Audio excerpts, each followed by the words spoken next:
Hello my dear students. Today we are going to see certain topics in irrigation water quality and wastewater management. So you know very well myself is Krishnavani from the Department of Agricultural Engineering. We are going to discuss the last topics, okay, of Unit 5. So TMDL, what it is actually means. First, before going on to that, I'll be saying, okay, total mean daily load is TMDL. Before that, we'll see certain definitions when you go. What is meant by designated use? This means for what you are going to use that water. Okay, so water state has to assign one or more users to each of the waters, etc.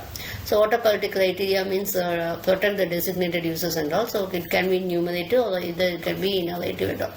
So numeric criteria means or quantitative criteria specifying the precise measurable levels of particular chemicals and all.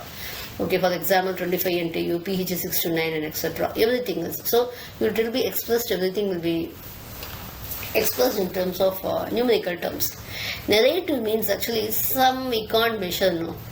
Okay, see for example, oil and all, by seeing itself we can see what color it is, okay, or some visibility, how globules or some, everything is like this. We can't explain it actually, we can't express in numerical terms, so though that values will be put in narrative criteria. So actually this is state have to develop a list of impaired water bodies. Okay, this total maximum load should be for each pollutant. It has to be this way. So they have to. It is the responsibility of the state government. Okay, this is a mandated planning tool. Okay, so in order to achieve the water quality standards, so what it is done is it will be calculating the amount of contaminant from all the natural and man-made resources, and this will be, for example, if you take it as a particular contaminant, it can be from natural, it can be man-made, how it is spread, how it is received, okay? And after that, what happens is, 13 years we have to take it. And it is actually the basis for effluent limitations and discharge. Based on this only, we will be checking, so this should be the permissible limit, because in industrial areas it may be difficult. So depending upon use of water and also all water scissors, what we have, this ecological changes, the global environment, everything will be different, isn't it? So based on that, you will be you will be computing this TMDL.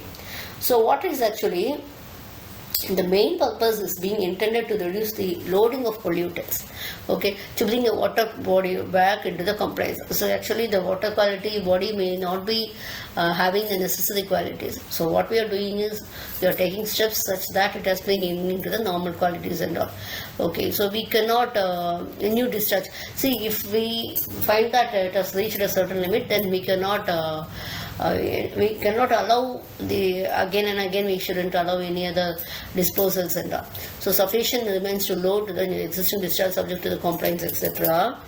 And TMDL is a scientific analysis and all. So based on actual water quality data and all, we have to see, if you are going to do this means you need certain scientific analysis. You have to use some formulas, okay, you have to carry out some chemical simple balance equations and all. Sometimes it is very complicated. Nowadays, we have different varieties of pollutions and all. So you can't do it very numerically or manually, it's very, very difficult. So you are going for the computer simulation modeling, okay? And we have private labs, and if the lab has not the particular facilities and all, government will be doing this normally. So what it is means, it is a sum of the loads allowed to enter the water body. Though these water pollutants are entering, it will be meeting the water quality standards that we are going to see. So wastewater locations, load allocations, and margin of safety, everything else. So elements of a typical TMDL document is loading capacity, margin of safety, monitoring plan to track TMDL effectiveness, implementation plan, and also the public participations and all. So what we are going to do is, in the TMDL, we are going to communicate it to the public. Okay, so that is the plan. So you shouldn't discharge like this. Everything should be made communicated, and you have to ensure the water quality. That is the aim. Next one means the last topic is water quality model. What it is actually, nowadays we can't perform this everything physically, So when you take it as mechanical or when you take it as a computer, everything is we are having answers and other many tools and all. So what it is actually, we are simulating the conditions like prototyping and all. So here we are checking how the water is entering it, we are simulating it with some simulation tools and all, and based on this we can come out with changes in the policies. Okay, so nowadays this is gaining popularity. We have many software models in order to ensure this. Okay, with this I am completing this video. Thank you.